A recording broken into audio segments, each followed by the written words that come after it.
šeštadienio popietę visiems lietuviško futbolo gerbėjams. Jūsų ekranuose Alytaus miesto stadionas visai netrukus prasidės 25-ojo turo rungtynės tarp Dainavos ir Kauno rajono Hegelmann ekipų.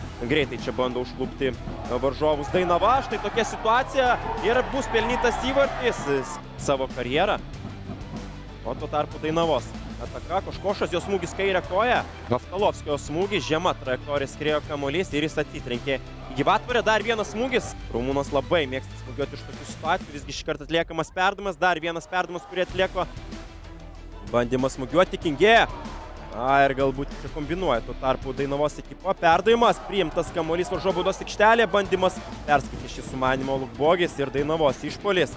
Geras perdavimas Baftalovskis ir kamuolys bando sportuoti. Jo perdavimas, labai geras perdavimas, bandymas smūgiuoti į vartus ir taip yra sutartus ekipos vyriausių strategų Sergejum Kuznecovui. Smūgis iš už baudos.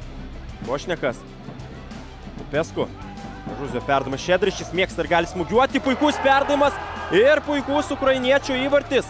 Į viršutinį vartų kampą smūgiuoja ukrainietis. Tiek Popesku, tiek ir Šedri yra tie futbolininkai, kurie labai mėgsta smūgiuoti iš tolimesnių distancijų. Ir matome dėl ko. Labai geras perdavimas, labai geras smūgis. Tiesa, Dainava ir toliau lieka su kamuoliu. Perdavimas iš kairio atakos krašto, smūgis. Labai gerai Abdelis Kaderas numeta kamuolį Vareikio. Šis labai greitas ir mėgsta tokias situacijas. Vareika, gražus jo klaidinamas judesys, smūgis.